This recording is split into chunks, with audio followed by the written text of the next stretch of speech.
हर सदी में कोई एक ऐसा इंसान आता है जो अपने जज्बे से दुनिया का रुख बदल देता है, जिसने फुटपाथ पर डिक्शनरीज बेचकर पढ़ाई का खर्चा निकाला और आज बड़े बड़े बिजनेस टाइकून्स उसे कंसल्ट करके डिसीजंस लेते हैं। अनफिट एज अ ट्रेनर बोलकर कंपनीज ने जिसको रिजेक्ट किया था, आज वो एशिया का नंबर 1 मोटिवेशनल स्पीकर का अवार्ड जीत चुका है। और एक ऐसे बिजनेस कोच जिनकी लर्निंग्स अपनाकर कितने ही डूबते हुए बिजनेस और स्टार्टअप्स अपने पैरों पर खड़े हो गए और आज लाखों करोड़ों में खेल रहे हैं।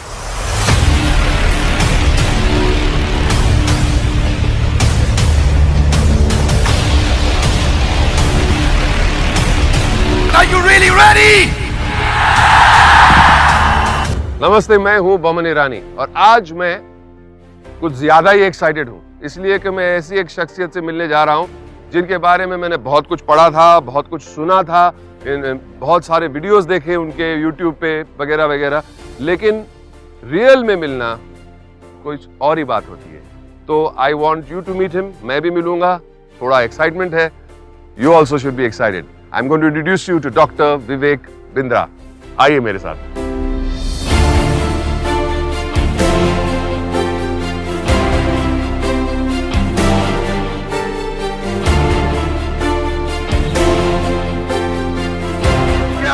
Such a joy. बहुत खुश हूँ, बहुत खुश हूँ। Amazing. You could make it, huh? That was the main thing. I had to come. कैसे भी करके। बहुत नुकसान हुआ है, मैं आपको बताऊंगा क्यों। मैंने बहुत सारे डेट ब्लॉक कर, मैंने अभी नहीं बताऊंगा। But I'm so happy to see you. I'm so happy to see you. You could make it. क्या बस वहाँ बैठते हैं। उस तरफ चलो। Let's go. Please come. Thank you. Thank you very much.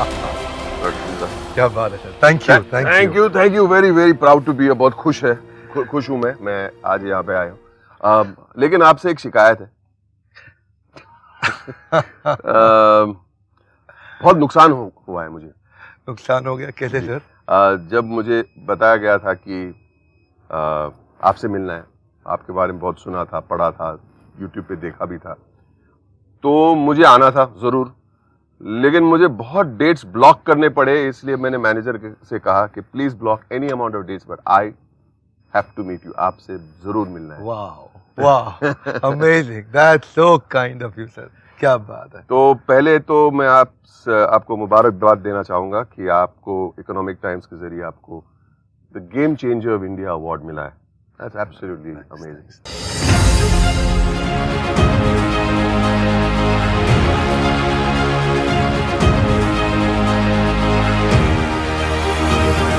एक और शिकायत है आपसे कि आपका इतना बड़ा YouTube चैनल है, इतने हिट्स है, इतने सब्सक्राइबर्स है, इतने फॉलोअर्स है, लेकिन आप बहुत लो की है, आपके बारे में लोग इतना बहुत जानते नहीं है। तो आई नीड टू नो, और आपके जो फॉलोअर्स है, आपके चाहने वाले कितने लोग हैं, thousands and lakhs and millions of people जानना चाहेंगे आपके बारे में लिटिल मोर। आप बहुत ही लो की है सर। बचपन के बारे में, आपकी शुरुआत, आपकी जिंदगी, आपका बैकग्राउंड, आपके माँ बाप, योर एजुकेशन, आप शरारती थे, गुड बॉय थे, क्या थे, जानना जरूरी है। Let us know. बहुत लोगों ने पूछा था अब तक, YouTube पे कमेंट्स में लोग पूछते थे, जगह जगह पूछते थे अपने बारे में बताइए। तो थोड़ा पर्सनल लाइफ को मैंने अब तक थोड़ा बाहर रखा। बमन जी, थैंक यू, आपने ये पूछा। आपकी लाइफ से बहुत इंस्पिरेशन मिला मुझे। वैसे मेरा लाइफ थोड़ा स्ट्रगल रहा बचपन में जब समझिए मैं लगभग 2.5-3 साल का था, लखनऊ में मेरा जन्म हुआ था। पिताजी का देहांत जल्दी हो गया था और कुछ फैमिली सर्कमस्टांसेस ऐसे रहे कि फिर मैं मदर के साथ भी नहीं रह पाया अपनी। और उसके बाद कुछ समय चाचा के साथ काफ़ी समय जीवन में बिताया, दादाजी के पास बहुत समय बिताया, अलग अलग स्कूल बदले, दिल्ली पहुँचे और मुझे याद है थोड़ा काफ़ी स्पोर्ट्स में बहुत इन्वॉल्व रहता था, जिससे मुझे बाउंस बैक करने की बहुत ताकत आई। आपने सुना होगा मेरे वीडियोस में बाउंस बैक, मैंने बहुत बार सुना है, तो बचपन से ही बाउंस बैक। ओके, ये एथलेटिक्स और स्पोर्ट्स का बड़ा रोल रहता है सर। क्या है, जब बैडमिंटन में हार हुए मैच को जीतने की ताकत आती थी, प्रैक्टिस होती थी, तो उसको मैं लाइफ से रिलेट कर पाता था। एथलेटिक्स में मैं I was a national runner, मैं बेंटम वेट कैटेगरी में थोड़ा मुआय थाई बॉक्सिंग भी किया और कई गेम्स में मैं पार्टिसिपेट किया। तो उसमें क्या है, जो डिप्रेसिंग टाइम्स को हैंडल करने के लिए जो ताकत थी ना, एक आउटलेट मिलता है, बिल्कुल you can give it back. वो जो आउटलेट है, उस आउटलेट में अब समझिए जब कभी हारा हुआ मैच जीतता था ना, तो उसको मैं लाइफ से रिलेट कर पाता था। फिर मुझे याद है पार्ट टाइम काम शुरू किया, थोड़ा होम ट्यूशंस का। आई विल इंटरप्ट यू, ये एक सवाल, आप स्टूडेंट कैसे थे? स्टूडेंट में कुछ सब्जेक्ट में बहुत अच्छा था, आई विल नॉट लाई। कुछ सब्जेक्ट में मैथमेटिक्स Just like नहीं me. पसंद था। मैथमेटिक्स पसंद था आपको? ना।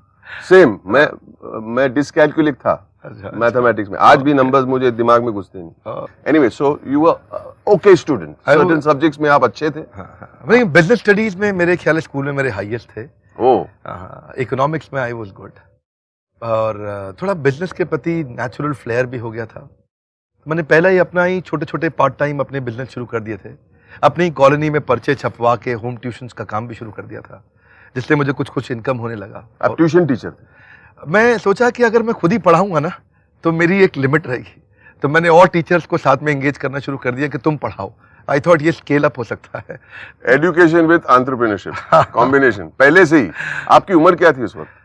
मेरे ख्याल है तब मैं शायद 16-17 का था। Oh my God. 16 का था मैं। तो आपका एक टीम था, बैच ऑफ टीचर्स, हाँ। जाके कॉलोनी में सबको सिखाते रहते थे। एक्चुअली क्या हुआ, मैं देखिए क्या बोलते हैं ना, वो आवश्यकता ही आविष्कार की जननी है। मेरे को उस समय चैलेंज था, पैसे नहीं थे हाथ में। मैं सोचा अगर ट्यूशन सेंटर खोलूंगा तो केपेक्स लग जाएगा, कुछ कैपिटल एक्सपेंडिचर हो जाएगा, तो कैसे asset light fly light model पे जाएं।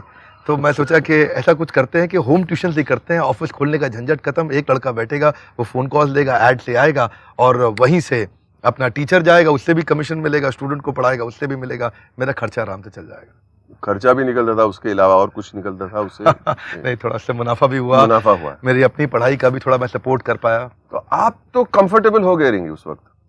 Why didn't you remain comfortable वहीं पे? Why did you not continue doing that only? Actually जरूरत तो बहुत थी ना। मैं university of east London business school में मेरा एडमिशन हो गया था। एमिटी के साथ बाद में मेरा आगे सेकंड सेक्शन था, मैनेजमेंट प्रोग्राम, जब मैं एमबीए कर रहा था। तो तब उसका फीस बहुत ज़्यादा था, और वो मैं नहीं जुटा पाया था उस समय, और वो इच्छा मेरी बाकी रह गई थी। एडमिशन हो गया था, लेकिन उसके लिए बड़ा लोन चाहिए था। बैंक को तो कोलैटरल सिक्योरिटी, गारंटर सब चाहिए है, तो वो सुविधा नहीं थी उस समय। थोड़ा बहुत तो मैं कर सकता था। डिसअपॉइंटमेंट तो डबल होगा कि आपको एक्सेप्ट किया गया था लेकिन आप नहीं जा पाए। What did you feel at that point of time? Maman ji, idea बड़ा सिंपल है। ये जो तकलीफ थी ना कि मैं नहीं जा सका वहां पे, ये मैं महसूस कर रहा था मेरे अकेले की नहीं है। मतलब? ये मैंने महसूस किया है कि मेरे उन दिनों भी आसपास मेरी कॉलोनी में है, और फिर जो असली भारत है वो दिल्ली और मुंबई से काफ़ी बाहर है। ऐसे हज़ारों लोगों को मैंने महसूस किया जिनको ये तकलीफ थी। वो तकलीफ मेरी बहुत बड़ी है। तो मैंने एक्चुअली आगे चल के ना उसी को मिशन बनाया था अपना। ये जो आज हम मिल रहे हैं, आज जिसके कारण आज मैं आप इतना समय निकाल के आए आज हमारे पास, ये कोई आसान बात थोड़ी है। You are an inspiration to our country. Life is like a race. नहीं, बट टुडे आज मेरा मौका है। I want to be inspired. तो मैं सवाल पूछूंगा सर आपसे। आप डिसअपॉइंटेड हो गए। हाँ। आपने तो फिर आपका नेक्स्ट प्लान क्या था? नेक्स्ट प्लान ये था, मैं पढ़ाई तो खत्म किया। बात सही है, वो डिसअपॉइंटमेंट थोड़े दिन कंटिन्यू रही थी, और वो कुछ समय काफ़ी मेरी लाइफ का बहुत ही ख़राब फेज था। मैं सोचता हूँ कि मैं अगर शायद स्पोर्ट्समैन नहीं रहा होता तो मैं उतना नहीं पहुँचता, लेकिन अगला जो पढ़ावा आया मेरे को, वो कम लोगों को मालूम है मेरे बारे में। अच्छा। I became a monk after my education. मैंने सोचा कि अब माता पिता भी नहीं हैं, कोई ऐसे सगे भाई बहन भी नहीं दिख रहे हैं, कुछ और दिख नहीं रहा है आसपास। मैं सोचता हूँ कि क्यों नहीं इस जीवन को भगवान की, समाज की सेवा में लगा दूँ। So 4 years I left my life and I became a monk. This is when I started living a brahmachari life. भिक्षा मांगना, सेवा करना, शास्त्र पढ़ना और गरीब बच्चों की सेवा करना, तो मैं उसी तरफ चला गया था। बहुत सुकून मिलता है सब। बहुत सुकून नहीं, ताकत बहुत मिला उससे। ताकत? सुकून के साथ ताकत बहुत मिला, क्योंकि भगवत गीता में कृष्ण ने ऐसे ऐसे श्लोक बताए हैं जहाँ पे अर्जुन वास्तव में बहुत डिप्रेस था, और जो खड़ा हुआ वो मैं महसूस करता था। और वो मैं महसूस करता था कि शायद मैं अर्जुन तो नहीं हूं, लेकिन अर्जुन की तरह सुनने का प्रयास कर रहा हूं। और वहां से ऐसा इंस्पिरेशन मिला कि कृष्ण ने मतलब जगह जगह बताया कि एक होपलेस एंड को एंडलेस होप कैसे बनाएं, एक ब्रेकडाउन को ब्रेक थ्रू कैसे बनाएं। क्राई नहीं करना है, ट्राई करना है। अच्छा, उसके पहले या उसके बाद मेरा मानना है कि आप रोड पे डिक्शनरीज बेचते थे। हाँ, बिल्कुल ठीक है। इसके पहले कि इसके बाद? हाँ नहीं, इसके पहले था वो, इसके पहले था। ये कॉलेज टाइम में मैं क्या करता था, शाम के समय डिक्शनरीज का एक बड़ा बैग लेके जाता था। और मेरे ख्याल है, मुझको याद है, एक डिक्शनरी पे मुझको 25-30 रुपया बचता था, और अगर ज़्यादा बेच दूँ तो 50 रुपया तक बच जाता था। 600 रुपये की एक डिक्शनरी होती थी, बड़ी अच्छी। तो ऑक्सफोर्ड वाली? हाँ, ब्लू एंड रेड। हाँ बिल्कुल बिल्कुल। आज मैं बच्चों को देखता हूँ जब रोड पे डिक्शनरी बेचते, तो I will feel a new kind of relationship with that person. क्योंकि अच्छा, तो आप वहां से आप इस्कॉन चले गए। हाँ, और ब्रह्मचारी बन गए। हाँ। वहां से आप एंटरप्रेन्योर कैसे बने? क्या चेंज आया? किसने आपको एडवाइस किया? क्या आप अंदर से आपने, किसी ने आपको कहा, और you told yourself? What was that change?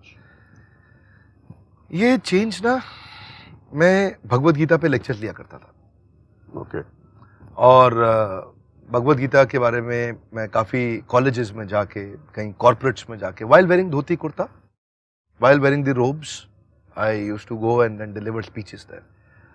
और बाद में मेरे गुरुदेव ने मुझे कहा कि आप ज़्यादा अच्छी सेवा कर सकोगे जब आप बाहर संसारिक जीवन में रहोगे। आप यहाँ पे रह के आपकी लिमिटेशन रह जाएगी। लिमिटेशन रह जाएगी, क्योंकि आपको ताकत मिल चुकी थी। हाँ, वो ट्रेनिंग थी। वो ब्रह्मचर्य आश्रम में जो इंद्रियों को, सेंसेस को, डिजायर्स को कंट्रोल करके, डिसिप्लिन में रह के, सुबह अर्ली मॉर्निंग उठ करके साधना करके, उसके बाद ताकत अपनी बिल्ड करके, मेडिटेशन साधना के बाद फिर दिन भर का काम करना। कृष्ण कहते हैं गीता में कि पहले मेरा स्मरण करो, उसके बाद कर्म करो, युद्ध करो। अर्जुन को बोला, माम अनुस्मर युद्ध च, पहले अनुस्मरण मतलब रिमेंबर मी, देन युद्ध। तो मेरा युद्ध जो है वो तो ट्रेनिंग इंडस्ट्री का युद्ध है, लोगों को एंटरप्रेन्योर बनाने का। तो आपको ये एडवाइस किसने दिया?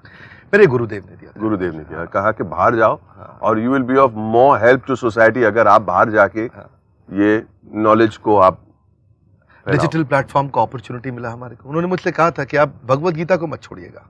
ओके। हाँ, उन्होंने कहा भगवत गीता को मत छोड़िएगा। आपके जो लेक्चर्स थे कॉलेजेस में और कॉर्पोरेट्स में, बेस्ड ऑन भगवत गीता? हाँ, based on Bhagavad Gita, correct. तो आप कितने साल किए वो सब? मेरे ख्याल है मैं लेक्चर्स तो 2006 में ही शुरू कर दिया था देना, पर इसको जो बिजनेस में हमने जो बनाया था वो 2013 में शुरू किया था। उसी में मेरा यूट्यूब चैनल भी उस समय शुरू किया। तो फिर आपने कॉर्पोरेट स्पीकिंग का काम शुरू कर दिया, but that also requires money, no sir? पैसे की जरूरत पड़ती है ना उसके लिए। ठीक, वो पैसे आए कहाँ से? हाँ मामा जी, पैसे नहीं थे बस शुरू में। एक्चुअली यही नहीं कि हमेशा कोई भी स्टार्टअप और बिजनेस में दो चीजों का चैलेंज होता है, एक पैसा और एक मैन पावर। तो क्या किया क्या आपने? ऐसा था कि जब हायरिंग कराना मैंने शुरू में, तो लोग आते थे, इंटरव्यू देते थे, छोटा सा एक कमरे का ऑफिस देखते थे, ऐसा ऐसा करके, और उसके बाद मैं उनको बोलता था बड़ा सपना है, बहुत बड़ी कंपनी बनाएंगे, पूरे देश में परिवर्तन लाएंगे। तो फिर ऊपर देखते थे एसी नहीं लगा है, इधर आजू बाजू देखते थे कोई आदमी नहीं बैठा, तो चले जाते थे। नेगोशिएट भी नहीं करते थे सैलरी, तो बात भी नहीं करते, बात नहीं करते। इधर कोई फ्यूचर ही नहीं है, फ्यूचर नहीं है ना, क्योंकि देखिए अच्छी टैलेंटेड मैन पावर नहीं आती है। ऐसा फिर धीरे धीरे मुझे जर्नी समझ में आया, तो मुझे ये समझ में आया कि अभी मेरी कंपनी में वो लोग आएंगे जो सबैटिकल पे, सबैटिकल मतलब जिसके पास जॉब नहीं है अभी वो आदमी आएगा जो कोई पार्किंग लॉट की तरह जॉब ढूंढ रहा है, जिसको 3-4-5 महीने का जुगाड़ चाहिए, जब उसकी अच्छी लग जाएगी तो यहां से निकल जाएगा। लेकिन वो आदमी जाएगा नहीं कभी। नहीं, जाते लोग, जाते। अच्छा। मैं प्रिपेयर्ड हो गया था कि शुरू के 20-25 लोग ऐसे ही हायर करूंगा और इनकी शक्ल दिखा के बढ़िया आदमी लेकर के आऊंगा। ये बाद में रहें या जाएं कोई बात नहीं, लेकिन अच्छी मैन पावर दिखाने के लिए, लाने के लिए कुछ तो लोग रहने चाहिए कंपनी में। तो मैं प्रिपेयर्ड था 1 साल के। एक्चुअली विजुअल मैन पावर तो दिखनी चाहिए ना, दिखनी चाहिए विजुअली कि मतलब है लोग काम, ये काम काज है, कारोबार है। अच्छा, okay, I am getting your drift sir, I am understanding your mind. या खर्चा बचाना था, ऑफिस छोटा था, बाथरूम नहीं था वहां पे, पब्लिक वॉशरूम में जाना पड़ता था। शुरू में मुझे याद है कुछ दिन तो ऐसे थे कि मैं अपने ऑफिस के एम्प्लॉयज को वॉशरूम में जाने का टाइम बताया था, ये टाइम पे आप वॉशरूम जाया करो। उससे पहले मैं क्या करता था एक्चुअली, उससे पहले मैं खुद जाके पहले वॉशरूम धोता था। क्या बात कि क्या कि वो टॉयलेट इतने गंदे थे कि अगर महिला उसको यूटीआई जैसे कई इन्फेक्शन कैच कर सकते हैं, और वो पब्लिक टॉयलेट तो आप जानते हैं कि नोबडी टेक रिस्पॉन्सिबिलिटी। लेकिन मुझे ये डर था कि आज अगर मैंने वॉशरूम इनके लिए धोया नहीं ना, तो ये मेरे को छोड़ के चले जाएंगे, और अगर ये छोड़ के चले गए, बढ़िया मैन पावर नहीं रही मेरे साथ, तो मैं आगे अपना सपना जो देश में इम्पैक्ट लाने का था नहीं। सर मैं आपको रोकूंगा, आपने अभी इसके बीच में एक बहुत बड़ी बात कही। अगर ये लोग चले जाएंगे, आपने कहा टॉयलेट की वजह से, मैंने आज तक नहीं सुना कि कोई भी काम करने आता है वो टॉयलेट की वजह से, ये भी ऐसा कोई प्रॉब्लम होता है। पर आपने ये कहा कि अगर ये लोग चले जाएंगे तो मेरा वो जो बड़ा सपना है वो अधूरा रह जाएगा। तो बिफोर वी गो ऑन, मुझे ये सुनना है कि ये बड़ा सपना, ये सपना क्या था आपका? सपना बड़ा सरल था कि जो तकलीफ मैंने सही, आज हम मानते हैं, मैं हमेशा बोलता हूं कि हमारा जो कंटेंट है वो पेरिस के लिए नहीं है, पीलीभीत के लिए है, वो भागलपुर के गांव के गरीब बच्चे के लिए, बॉस्टन के लिए नहीं बना रहे हम लोग, हम मैनहट्टन, मैनचेस्टर, मेलबर्न के लिए नहीं बना रहे, हम मोगा के लिए बना रहे हैं। तो वो जो देश में बड़ी क्रांति लानी थी, उसके रेवोल्यूशन की जर्नी को मैं पहचान रहा था। और वो बड़ा सपना जो था ना, वो यही था कि अगर एक आम आदमी को हम अफोर्डेबल एजुकेशन दे दिया मैनेजमेंट का, और 5 बेस्ट यूनिवर्सिटीज है, हार्वर्ड है, वॉटन है, स्टैनफोर्ड है, INSEAD है, लंदन स्कूल ऑफ बिजनेस है, अगर ये 5 बेस्ट यूनिवर्सिटीज इस लेवल का कंटेंट हम दे सकें, तो उसके लिए मैन पावर चाहिए था, मैं अकेला नहीं कर सकता था। अब शुरुआत कहां से होती है? From the washroom. हाँ जी, सोचो हाँ जी, कि आपका जो सपना था, मतलब you are talking about Stanford and Wharton and Princeton, लेकिन आप टॉयलेट साफ कर रहे हैं वो सपना प्राप्त करने के लिए। I have never heard of anything, मेरे लाइफ में मैंने ऐसी बात कभी सुनी नहीं जो एक इंसान बोल रहा है कि मेरा सपना वर्ल्ड क्लास से भी वर्ल्ड क्लास का लक्ष्य है मेरा, और लेकिन शुरुआत मैं करूंगा टॉयलेट साफ करने से।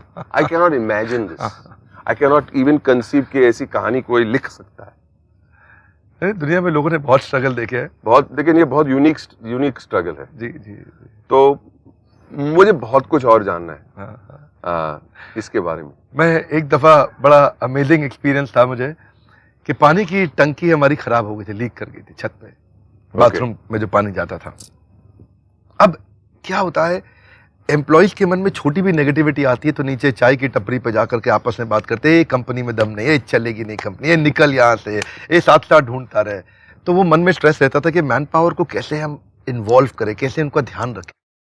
अब वो टंकी जब लीक कर रही थी तो पानी फिर से खत्म हो जाएगा बाथरूम में, तो मैं क्या करता था, छत पे जाता था, और छत की छोटी सी एक और छत होती थी ऊपर, जिसके ऊपर 4 पानी की टंकी थी। मैंने वहां बाल्टियां 2 रख रखी थी, जब यहाँ पानी खत्म हो तो मैं दूसरी टंकी से मैनुअली बाल्टी निकाल के इस टंकी में भरता था, ताकि एम्प्लॉइज को कोई तकलीफ ना आए, उनको वॉश बेसिन जाना है, लंच के बाद हाथ मुंह धोना है, कुछ करना है, कोई मुश्किल ना आए। ये शुरुआत में पैसा बचा के धीरे धीरे मैंने एक्चुअली पैसा अपने पे खर्च नहीं करता था। मैं आज भी अपने घर में रहता हूँ, आज आप घर पे हमारे, मैं कुर्ता पजामा सिंपल लाइफ में रहता हूँ। मैं अपने पे खर्च नहीं किया, मैं चाहता था कि एम्प्लॉइज को रिटेन करें, और फिर धीरे धीरे अच्छी मैन पावर आई, उन्होंने हमारी वैल्यूज देखी, समझा, पहचाना, और फिर रुक गए। आज भी जो लोग उस समय मेरी कंपनी की शुरुआत में थे, उनमें से लगभग सारे लीडर्स आज भी हमारे साथ हैं, कोई छोड़ के नहीं गया हमारे को। बिकॉज दे हैव सीन, देख रहे कि ये इंसान क्या क्या कर रहा है, टंकी के लिए चढ़ रहा है, जाके हम बाथरूम में जाने के पहले जाके खुद साफ कर रहे हैं। It's very inspiring sir. एक दफ़ा मैं आपको बताता हूँ, मैं क्योंकि था तो मैं मंदिर में, ब्रह्मचारी आश्रम में, तो बिजनेस का डायरेक्ट एक्सपीरियंस नहीं था, बिजनेस फैमिली नहीं थी। एक दफ़ा कुछ ऐसा गलती हो गया था मुझसे, और ऐसा समय आया था, 2016 की बात है। उस समय मेरी बड़े 5-6 बड़े कॉर्पोरेट के प्रोजेक्ट थे। वैसे सब कॉर्पोरेट हमसे काम करते थे, लेकिन ये बड़े लार्ज साइज प्रोजेक्ट थे। इनके दम पे हमने काफ़ी बड़ी मैन पावर हायर करी थी, लगभग 100 लोग के आसपास हो गए थे टीम में 2016 में। और अचानक कुछ ऐसा हुआ कि मेरे 6 प्रोजेक्ट इकट्ठे खत्म हो गए बिना पैसा दिए, 3-3 महीने का पैसा पेंडिंग था। अच्छा, आउटस्टैंडिंग मतलब उन्होंने मेरे को दिया नहीं। अब ये आउटस्टैंडिंग का भी जो चक्कर है लोग बहुत आइडेंटिफाई करते हैं इससे। हाँ बहुत hard। इसकी वजह से बहुत सारे बिजनेस खत्म हो उनके भी सॉल्यूशंस होंगे आपके अरे पास। बिल्कुल बिल्कुल। You must be on your, अब तो हम सिखाते हैं लोगों को। Anyway go on sir. Employees के प्रति कमिटमेंट बहुत जरूरी है। वो मैंने ऐसा सिखाया और ऐसा खुद प्रैक्टिस किया कि जब हमारी कंपनी में पैसा आना बंद हो गया अचानक, और मुझे याद है 23 जून 2016 थी, और मुझे अचानक पता चला कि 3-3, 4-4 महीने से पैसा आया नहीं, और क्लाइंट ने अचानक ईमेल करके बोल दिया कि हम प्रोजेक्ट डिसकंटिन्यू कर रहे हैं, और अचानक कंपनी में सब हड़कंप हो गया। हमारे यहाँ तनख्वाह देने की तारीख थी 7 जुलाई। हर महीने की 7 तारीख को हम तनख्वाह देते हैं। 7 तारीख से पहले 23 जून से 30 जून तक मैंने तैयारी करके अपने मकान को बेच दिया, और लोगों को पता नहीं, आज भी मेरे एम्प्लॉइज को नहीं पता थी ये बात, बहुत लंबे समय तक उनको नहीं पता थी कि मैं 7 जुलाई की मेरी कमिटमेंट है, क्योंकि हमने अपनी लाइफ में पहले दिन ही सोच लिया था कि एम्प्लॉइज की सैलरी जिंदगी में कभी डिले नहीं होने देंगे। एक भी दिन ऐसा नहीं होगा जब मैं स्टार्टअप में पैसा नहीं होता, लेकिन कैसा भी करके इनकी सैलरी टाइम से पहुंचाएंगे, मैं नहीं दूँ, अगर कुछ भी नहीं मिलेगा मेरे को चलेगा। वही हुआ। 7 तारीख को सबको सैलरी मिली, लेकिन धीरे धीरे लोगों को पता चल गया था कि हालत खराब है कंपनी की, बहुत हालत खराब है। तो वही हुआ, 100 में से काफ़ी सारे कुछ एम्प्लॉय छोड़ के गए, कुछ को हमें भी थैंक यू बोलना पड़ा, कुछ को हमें बोलना पड़ा थोड़ा रुको, थोड़ा बताएंगे आपको, थोड़ा और कहीं काम कर लीजिए थोड़े दिन के लिए।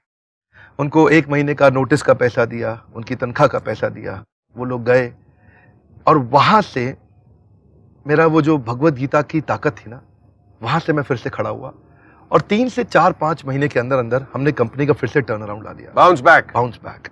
बैडमिंटन। हाँ जी बिल्कुल। स्पोर्ट्स। हाँ, the sportsman in you came alive. Correct. हाँ जी। फिर लेकिन अगर आप मेरी बैलेंस शीट देखोगे, 2013, 14, 15, 16, 17, 18 और अब 19 की क्लोजिंग जो हमारी हुई है अभी, 18-19 की है, पूरे साल में फाइनेंशियल इंपैक्ट किसी को नहीं पता चलेगा। उसका कारण क्या है? 2 क्वार्टर खराब हुए, लेकिन अगले 2 क्वार्टर इतने अच्छे कर दिए, बैलेंस हो जाता है कि वो पिछले साल से 3 गुना ज्यादा ग्रो कर गया ये साल। मैं आपको बताता हूं, हमारा एक टारगेट रहता है कि हमारी कंपनी हर साल 300% ग्रो करनी चाहिए, 300% हमें ग्रो करना है हर साल। तो वो जो जून में दिक्कत आया, वो जुलाई, अगस्त, सितंबर में हमने कवर किया, और अक्टूबर से लेकर मार्च तक वो फाइनेंशियल ईयर हमने फिर से लास्ट के 6 महीनों में हमने पिछले 6 महीने को इतना कवर अप कर दिया कि फिर से कंपनी 3 गुना ग्रो कर गई। क्या बात। ये मेरे ख्याल में ये क्षमता लोगों के पास है, पर वो जल्दी से सामने वाले अंधेरे को देख के घबरा जाते हैं। ज्यादातर बिजनेसमैन क्यों फेल होगा? उसको दूर की जर्नी नहीं दिखती है, उसको समझ नहीं आता कि ये जो अंधेरा है, इस अंधेरे में मैं कहां जाके निकलूंगा, और वहां वो घबरा के खत्म हो जाता है। डोंट पैनिक, बेसिकली आपका बोलने का मतलब है डोंट पैनिक।